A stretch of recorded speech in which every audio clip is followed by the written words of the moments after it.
अस्सलाम वालेकुम क्लास। बेटा क्या हाल चाल है? अच्छा बेटा, आपको याद होगा हमने बिल्स ऑफ एक्सचेंज की एंट्रीज शुरू की थी। तो उसमें मैंने आपको बताया था ड्रार और ड्राई दो पार्टीज़ हैं। तो 4 एंट्रीज मैंने आपको बताई थी। पहली थी कि जब बिल जारी किया जाता है तो ड्रार क्या कहता है, बिल रिसीवेबल टू ड्राई, और ड्राई क्या कहता है, ड्रार टू बिल पेएबल। और जब वक्त के मुताबिक पेमेंट भी कर दे ड्राई, तो ड्रार एंट्री करता है कैश डेबिट, क्योंकि कैश आया, टू बिल रिसीवेबल, वो करता है बिल पेबल टू कैश। फिर था बेटा, अगर वक्त से पहले ड्रार को ज़रूरत पड़ जाए पैसों की, तो वो फिर ड्राई को तंग करने के बजाय अपने बैंक से बिल को डिस्काउंट करवा लेता है, bank account discount account to bill receivable account. इसी तरह से जब ड्रार ने किसी दूसरे को पेमेंट करनी हो तो वो उसको अपना बिल मुंतकिल कर सकता है, जिसको इंडोर्समेंट कहते हैं। तो ड्रार एंट्री करता है इंडोर्सी टू बिल रिसीवेबल, और इन दोनों की ड्राई कोई एंट्री पास नहीं करता। When bill is sent for collection, तो इसकी एंट्री ड्रार करता है bank for collection to bill receivable, इसकी कोई एंट्री नहीं करता। अब बेटा इन चारों एंट्रीज़ की देखो, एक बिल के साथ ये 4 सलूक किए जा सकते हैं, ठीक है। लेकिन अगर ड्राई पेमेंट करने से इनकार कर दे तो आपको पता है उसको क्या कहते हैं, उसे कहते हैं कि बिल डिसऑनर हो गया। तो इन चारों केसेस के डिसऑनर भी होते हैं। तो आज हम करेंगे डिसऑनर केसेस। क्या करेंगे बेटे? Dishonour. Dishonour of the bill का मतलब था कि जब ड्राई पैसे अदा करने से इनकार कर दे। अब आपको पता है बेटा, हमने 4 केसेस पहले किए थे, सिंपल। तो पहला केस ये था कि अगर बिल जारी किया हो और वो बिल ड्रार के अपने पास हो, तो ड्रार क्या एंट्री पास करेगा अगर ड्राई ने बिल डिसऑनर कर दिया तो डिसऑनर की पहली एंट्री होगी dry debit, bill receivable credit, और कैश भी क्रेडिट। ये कैश क्या बेटा, ये मैंने लिखा हुआ है नरेशन में नीचे, नोटिंग चार्जेस।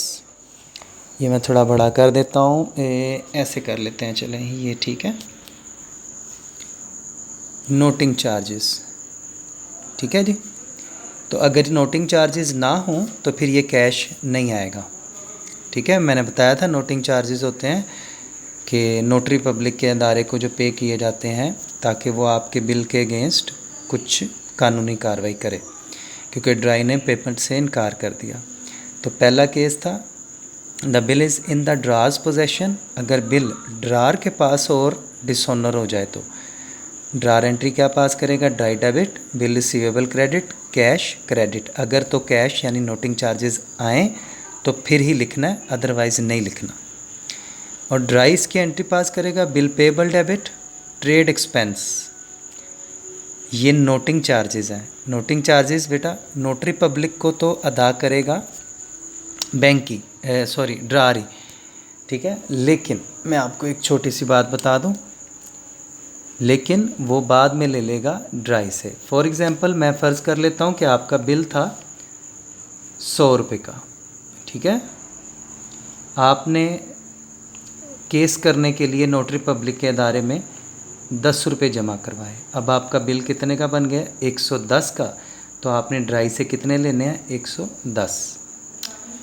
इसी तरह ड्राई का बिल था 100 रुपये का, लेकिन अब उसको पता है कि उसको 10 रुपये एक्स्ट्रा देने पड़ेंगे, वो उसको ट्रेड एक्सपेंस कहेगा 10, और वो अब पे करेगा ड्रार को 110 रुपये, ठीक है बेटा।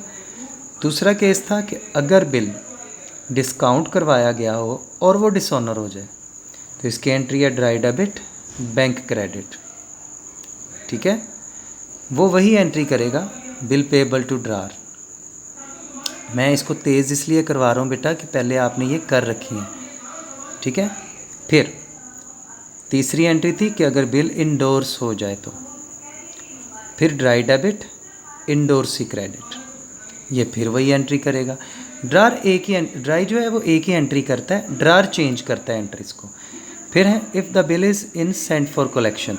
अगर बिल आपने बैंक में कलेक्शन के लिए भेजा हुआ था और वो डिसऑनर हो जाए तो dry debit, bank for collection credit, ये फिर वही एंट्री करेगा।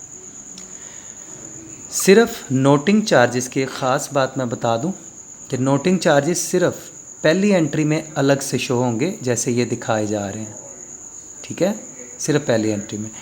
इसमें अगर नोटिंग चार्जेस आ जाएं तो अलग से नहीं लिखने, बल्कि बिल की अमाउंट के अंदर ऐड होके इधर आ जाएंगे।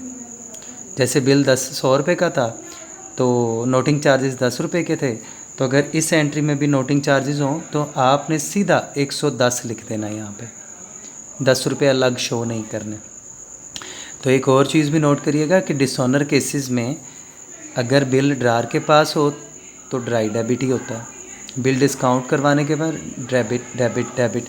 तो चारों केसेस में डिसऑनर के जो ड्राई है हमेशा वो डेबिट ही होता है, ठीक है। तो इसका याद करने का आसान तरीका ये होता है ड्राई डेबिट, जिसके पास बिल था वो क्रेडिट। देखो डिस्काउंट करवाया था तो बिल कहाँ था, बैंक के पास, बैंक क्रेडिट। इंडोर्सी के पास था बिल तो endorsee credit. Send for collection था तो वो क्रेडिट, और हर दफ़ा ड्राई ड्राई ड्राई डेबिट, ठीक है। तो बेटे जिसने ये 8 केस यानी 8 एंट्रियाँ तैयार कर ली, तो कल से मैं सवाल शुरू कर रहा हूँ, तो वो सवाल तो धड़ाधड़ करेगा मेरे साथ। तो 4 एंट्रियाँ सादी हैं, फिर 4 एंट्रियों के डिसऑनर केसेस भी हैं, ठीक है। तो ये तैयार करने हैं। और आपकी बड़ी मेहरबानी, अगर कोई मुश्किल हो तो बेटे व्हाट्सएप पे मुझसे राब्ते में रहो। आप में से कोई कुछ सवाल नहीं करता, व्हाट्सएप पे वॉइस मैसेज कर सकते हो, कॉल कर सकते हो, ज़रूर पूछा करो। तो ये चारों एंट्रीज़ हैं, डिसऑनर के केसेस भी कंप्लीट हो गए, तो आपकी टोटल 8 एंट्रीज़ हो गई, 4 सादी और 4 उसके डिसऑनर। अच्छे से तैयार कर लें, कल से इंशाल्लाह सवाल शुरू हो जाएंगे। अल्लाह हाफिज़।